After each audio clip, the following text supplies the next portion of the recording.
धम्मपद के अब तक हम 60 सूत्रों पर बात कर चुके हैं। अगर इन सभी सूत्रों को हम सुनना चाहते हैं,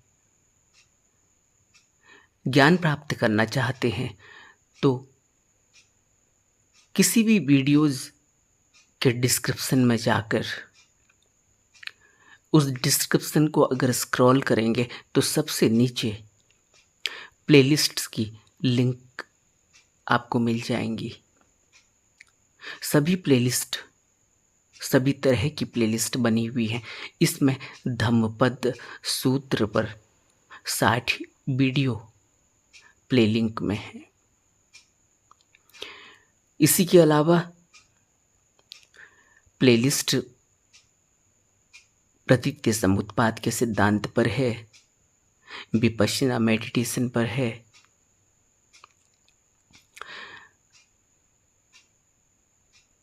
धम्मपद गाथाएं उसकी भी एक प्लेलिस्ट है, ज़ेन स्टोरीज पर प्लेलिस्ट है, ब्रह्मचर्य पर प्लेलिस्ट है। किसी भी प्लेलिस्ट को जो भी आपको पसंद हो उससे आप फ़ायदा उठा सकते हैं। ये सभी प्लेलिस्ट के लिंक आपको किसी भी वीडियोज़ को आप क्लिक करेंगे डिस्क्रिप्शन में जाकर और स्क्रॉल करेंगे तो सबसे नीचे आपको ये लिंक मिल जाएंगे। आप इनका फ़ायदा उठा सकते हैं। आज हम 61वें सूत्र पर बात करेंगे। बाल वग्गो अध्याय से यह सूत्र लिया हुआ है, जिसको बाल वर्ग भी हिंदी में कहते हैं। 61वें सूत्र में श्रावस्ती में शिष्य सार्ध विहारी को उपदेश करते हैं बुद्ध कहते हैं कि यदि यात्री स्वयं से श्रेष्ठ या समान ज्ञान वाले से नहीं मिलता है तो वह दृढ़तापूर्वक अकेला यात्रा करे, किंतु मूर्ख का साथ नहीं करे। यह सूत्र हम दुनियादारों के लिए बहुत महत्वपूर्ण है, क्योंकि हम एक दुनियादारी का जीवन जीते हैं, समाज में रहते हैं, घर परिवार में रहते हैं। बुद्ध हमें यही बता रहे हैं कि श्रेष्ठ या समान ज्ञान वाले से मित्रता रखनी चाहिए, उसका संग साथ करना चाहिए, उसके साथ जीवन की यात्रा करनी चाहिए। लेकिन अगर जीवन की यात्रा में कोई ऐसा सत्संगी नहीं मिलता जो स्वयं से श्रेष्ठ है या स्वयं की ही तरह है, समान ज्ञान वाला है, तो फिर अकेला रहना ज़्यादा बेहतर है। अकेला रहकर यात्रा करना ज़्यादा बेहतर है बजाय कि मूर्ख का साथ करना, क्योंकि मूर्ख के साथ से क्या होता है, जरा हम इस पर विचार करें। बुद्ध क्यों कह रहे हैं? और बहुत ही महत्वपूर्ण बात है, क्योंकि एक तरफ तो एक साधक को एक संघ की जिसने शरण ली है उसको संघ में रहना चाहिए, संघ के नियमों का पालन करना चाहिए। संघ में तो सभी प्रकार के व्यक्ति होते हैं, सत्संगति में भी सभी प्रकार के व्यक्ति होते हैं, घर परिवार में भी सभी प्रकार के व्यक्ति होते हैं। लेकिन बुद्ध जो उदाहरण दे रहे हैं, कहते हैं यात्री, यानी जो जीवन की यात्रा कर रहा है, एक आध्यात्मिक यात्रा कर रहा है, एक गंतव्य है उसका, एक लक्ष्य है उसका। उस लक्ष्य पर अगर मूर्ख मिल जाए रास्ते में चलने के लिए, उस लक्ष्य की तरफ बढ़ने के लिए, अगर साथ किसी मूर्ख का मिल जाए तो फिर बड़ी हानि होती है। हानि किस तरह की होती है? क्योंकि वो बात बात में इरिटेट करता है, वह मूर्खतापूर्ण व्यवहार करता है, वह मूर्खतापूर्ण कार्य करता है। क्योंकि हम जिसके भी साथ रहते हैं, हमारे कार्यों का प्रभाव उस पर पड़ता है, हमारे सोचने का प्रभाव भी उस पर पड़ता है, और हमारी बातों का प्रभाव भी उस पर पड़ता है। और ये वाइस वर्सा है, दूसरी तरफ से भी ऐसी होता है। और आपने देखा होगा, हमारे रोज की जिंदगी का ये तजुर्बा है कि जब हम ऑफिस में काम करते हैं या स्कूल में पढ़ते हैं, कॉलेज में पढ़ते हैं, वहाँ कोई मूर्ख किस्म का व्यक्ति मिल जाए जिसके साथ अब समय बिताना है, तो कितना मुश्किल हो जाता है। क्योंकि मूर्ख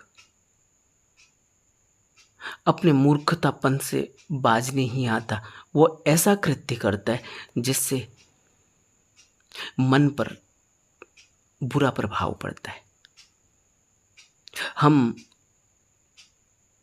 इतने संयमी तो अभी हैं नहीं कि हम पर किसी भी प्रकार का प्रभाव न पड़े। हमें बुद्धत्व उपलब्ध नहीं हुआ है, हम बुद्ध की तरह नहीं है या महावीर की तरह नहीं है। महावीर की कहानी आपने सुनी होगी। महावीर एकांत में ध्यान में लीन है। तभी एक व्यक्ति को सूझा कि यह आदमी बड़ी बात करता है प्रेम की, संयम की। आज इसको मजा चखाते हैं, देखते हैं इसका संयम, इसका संतोष, इसका प्रेम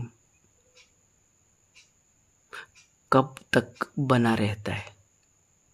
उसने महावीर को परेशान करना शुरू किया, शारीरिक यातनाएं देने लगा, कष्ट देने लगा, शारीरिक प्रताड़ना देने लगा।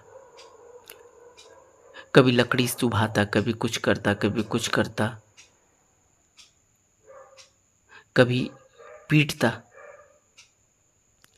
महावीर पर कोई प्रभाव नहीं पड़ा, महावीर चुप रहे।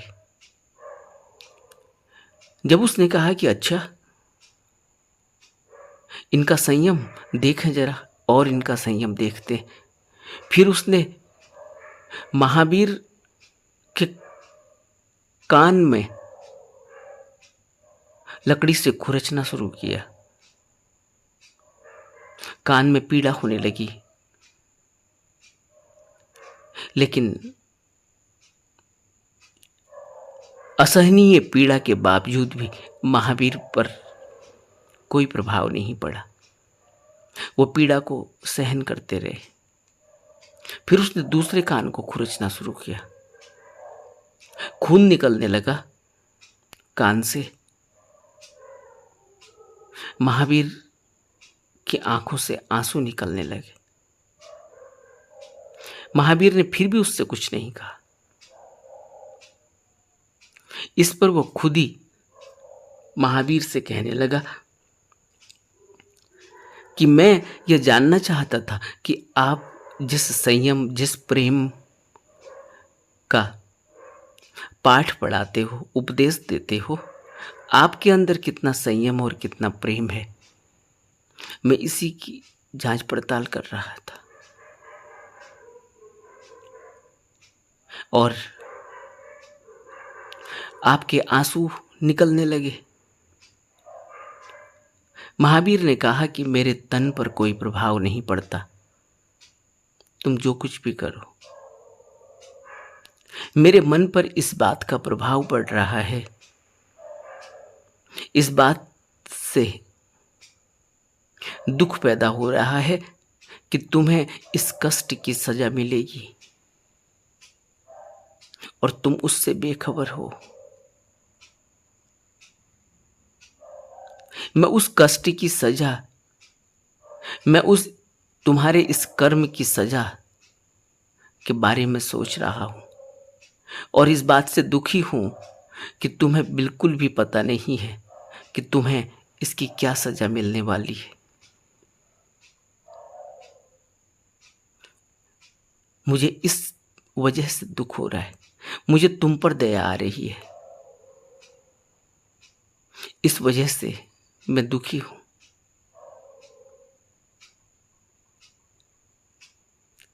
लेकिन मूर्ख नहीं समझ सकता,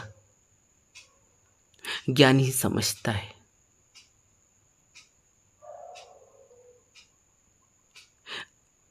इसलिए बुद्ध कह रहे हैं कि मूर्ख का साथ मत करना, क्योंकि मूर्ख को अपनी मूर्खता पर आनंद आता है। उसको अपनी मूर्खता, उसके परिणाम और उसका गहन दुख दिखाई नहीं पड़ता। और जिस व्यक्ति ने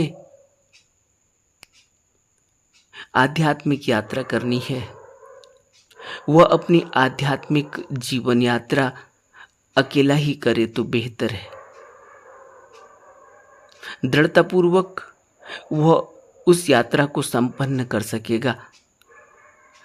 और अगर मूर्ख का साथ ले लिया तो वो यात्रा तो क्या होनी, वह इतनी मानसिक पीड़ा से भर जाएगा, इतना संताप उसको घेर लेगा, इतना दुख उसको मानसिक रूप से घेर लेगा, क्योंकि बात बात पर मूर्ख व्यक्ति की मूर्खता और उसका दुख उससे भुगतना पड़ता है, क्योंकि वो संगी है उसका, वो साथी है उसका। यही तो होता है। पति पत्नी के कले कलेश रोज हम देखते हैं, एक घर में रहते हैं, एक साथ रहते हैं, लेकिन उसमें एक मूर्ख हो अगर न समझ पा रहा हो दूसरे की बातों को, या जानबूझकर मूर्खता करता हो सताने के लिए, क्योंकि अब तो संग साथ जीवन भर का है। दूसरा सताता है शारीरिक रूप से तो एक सताता है मानसिक रूप से।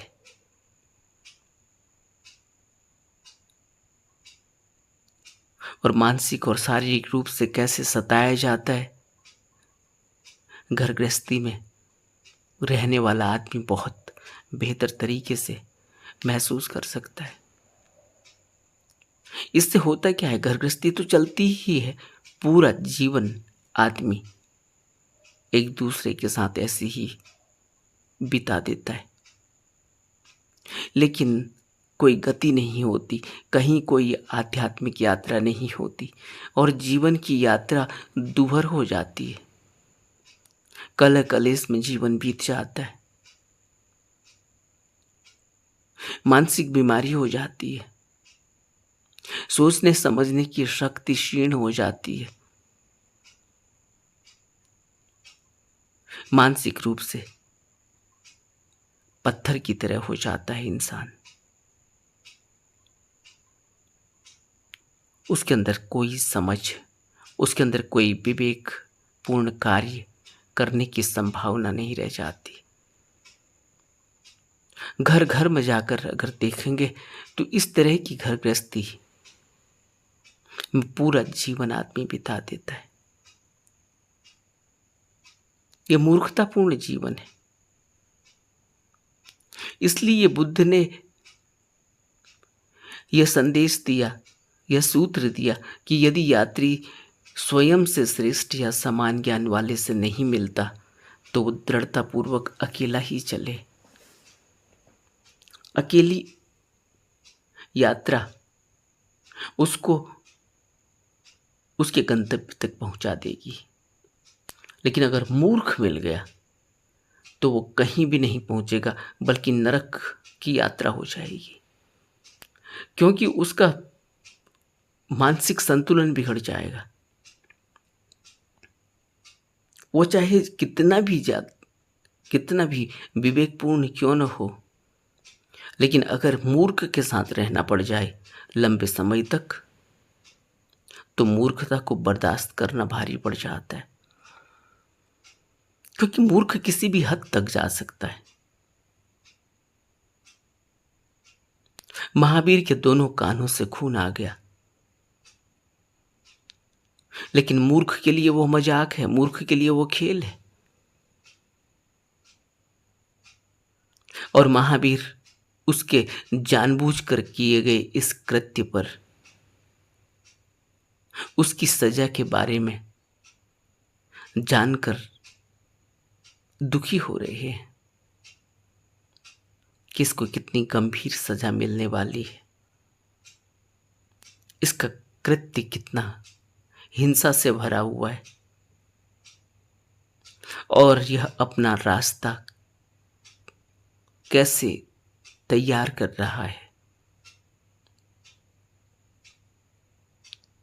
दुखी हो जाते हैं,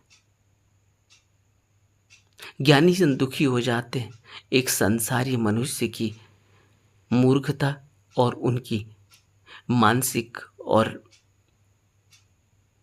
शारीरिक दुर्बलता को देखकर कि वो कहीं पहुंचते नहीं और जीवन ऐसे ही व्यर्थ में बर्बाद हो जाता है। बहुत बहुमूल्य जीवन है यह।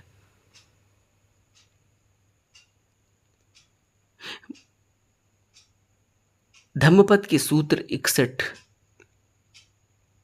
की यह गाथा है, जब बुद्ध ने कहा कि मूर्ख व्यक्ति से बचे रहना अच्छा है, मूर्ख व्यक्ति के बजाय अकेले यात्रा करना ज़्यादा अच्छा है।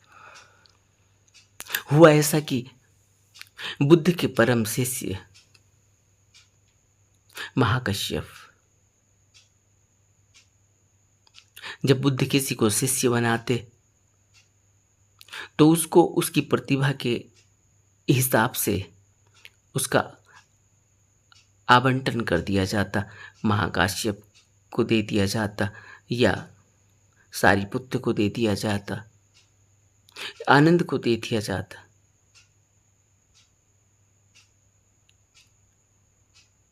महामोगल्लान को दे दिया जाता। इस तरह से बुद्ध शिष्यों को मुख्य शिष्यों के हवाले किया करते थे। महाकाश्यप के पास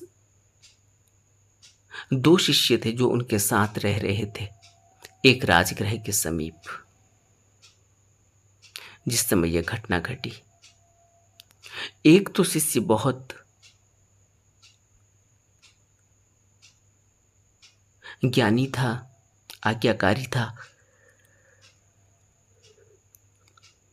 अनुशासन में रहता, कर्तव्य निष्ठ था, और दूसरा उतना ही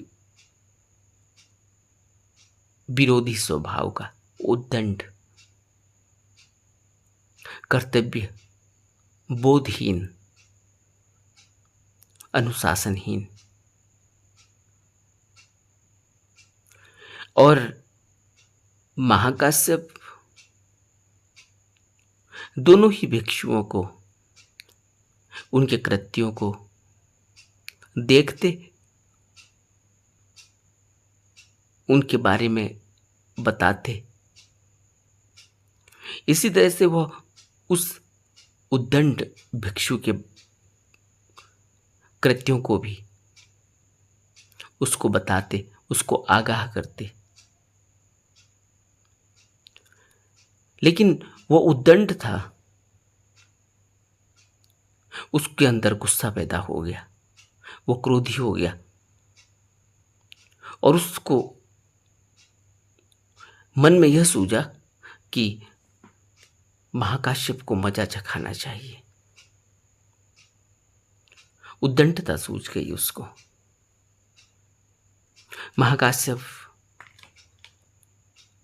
अनुशासित भिक्षु के साथ भिक्षाटन को जाते, वो अलग जाता। उसने साथ जाना छोड़ दिया।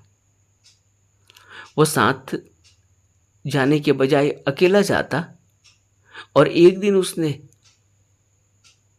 महाकाश्यप के किसी उपासक को भिक्षाटन के दौरान में रास्ते में चलते हुए मिलने पर यह कह दिया कि महाकाश्यप बहुत बीमार है।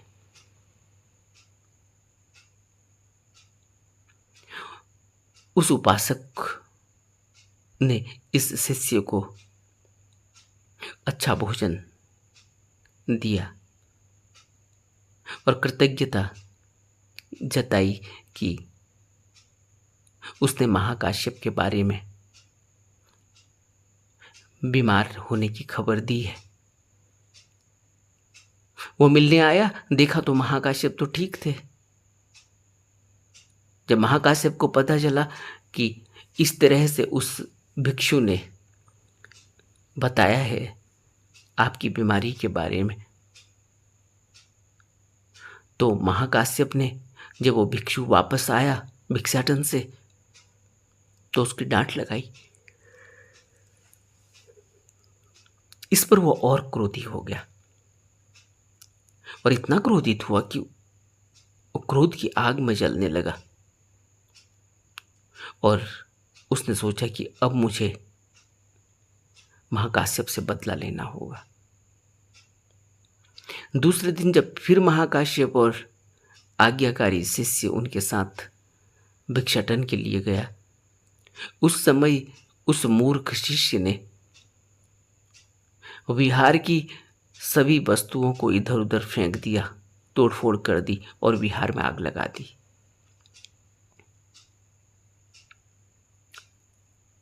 किसी ने भगवान बुद्ध को इस घटना के बारे में सावथी में बताया। सावथी के जैतून में उस समय बुद्ध विहार कर रहे थे। जब भिक्षुओं के द्वारा भगवान को यह जानकारी मिली कि एक उद्दंड भिक्षु ने इस तरह से महाकाश्यप जहां रह रहे थे उस विहार में तोड़फोड़ करके उसको आग लगा दी है, तो भगवान बुद्ध ने यह बात सुनी तो वो शांत थे और उन्होंने संयत होकर धर्म परिचय किया। उन्होंने कपि जातक को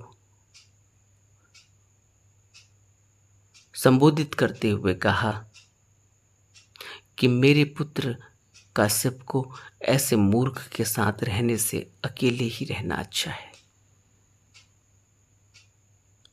आर्य दृष्टि अच्छी है, भद्र पुरुषों का साथ मिले तो बहुत अच्छा है, क्योंकि व्यक्ति हमेशा प्रसन्न रहता है। यही बात सबसे महत्वपूर्ण है। हमारी जिंदगी में हम घरों में रहते हैं, परिवार के साथ रहते हैं और कलह कलेश में मूर्खतापूर्ण व्यवहार से पूरा जीवन बिता देते हैं। और बुद्ध कह रहे हैं कि क्योंकि व्यक्ति अगर भद्र पुरुषों के साथ रहता है तो प्रसन्न रहता है। प्रसन्न रहने से उसकी यात्रा अच्छी होती है, उसकी यात्रा में विराम नहीं लगता, उसकी यात्रा जल्दी हो जाती है, आध्यात्मिक यात्रा में प्रगति होती है अगर कोई भद्र व्यक्ति मिल जाता है तो।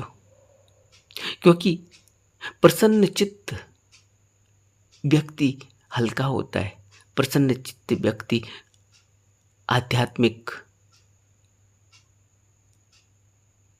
जीवन आसानी से जीता है। जब वो प्रसन्न रहेगा तो उसका ध्यान में भी मन लगेगा, साधना में भी मन लगेगा, वो दूसरों को भी प्रसन्नता बांट सकेगा। इसलिए बुद्ध कह रहे हैं कि भद्र पुरुषों का साथ अच्छा होता है, वो व्यक्ति हमेशा प्रसन्न रहता है, खुश रहता है।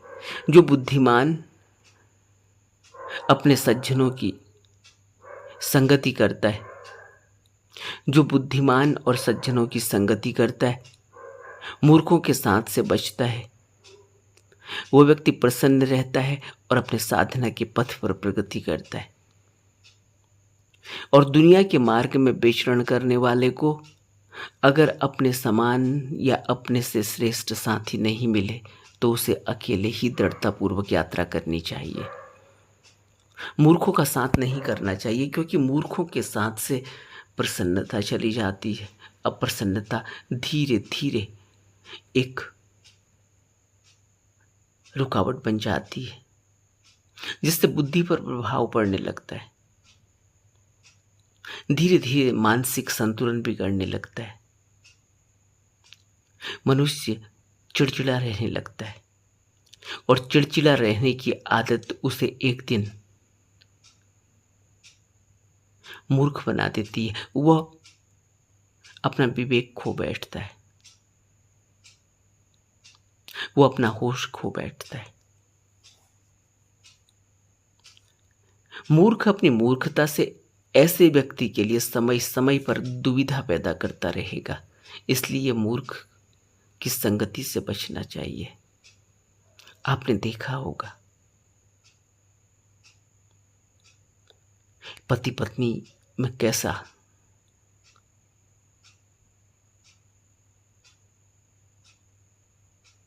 कैसा कलह चलता है,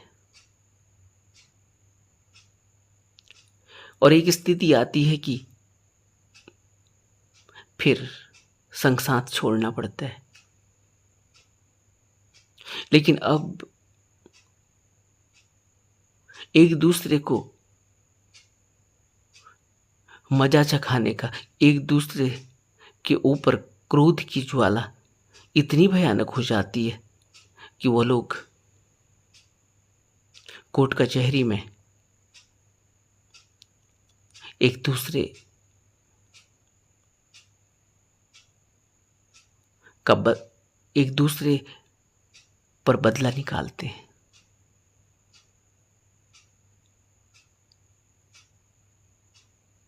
लेकिन हाथ कुछ भी नहीं आता। जीवन ऐसे ही मूर्खतापूर्ण कृत्य में बीत जाता है। बुद्धिमत्ता चली जाती है, विवेक खत्म हो जाता है। और अगर आध्यात्मिक यात्रा में कोई ऐसा मूर्ख मिल जाए, फिर तो आध्यात्मिक यात्रा ही बोझिल हो जाती है। आध्यात्मिक यात्रा रुक जाती है। जीवन ऐसे ही कलह कलेश में बीत जाता है। इसलिए बुद्ध कह रहे हैं कि जीवन यात्रा में कभी भी मूर्खों का संग नहीं करना चाहिए। अकेले ही विचरना ज्यादा अच्छा रहता है। कम से कम व्यक्ति सुखी तो रहता है, प्रसन्न तो रहता है, उसके अंदर क्रोध की आग तो नहीं जल रही होती है। लेकिन मूर्ख के साथ रहने से वो किसी भी दिन आपा खो बैठता है।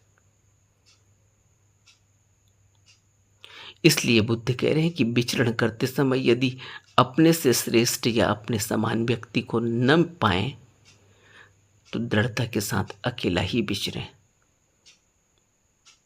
मूर्ख से मित्रता अच्छी नहीं। मूर्ख से मित्रता जो भी करेगा उसको एक दिन उसके परिणाम भुगतने पड़ेंगे। एक दिन वो व्यक्ति भी मूर्ख हो जाएगा, निश्चित ही मूर्ख हो जाएगा, मानसिक पीड़ा से भर जाएगा। इसलिए बेहतर है कि अकेले ही यात्रा करें, पर मूर्ख की संगति न करें।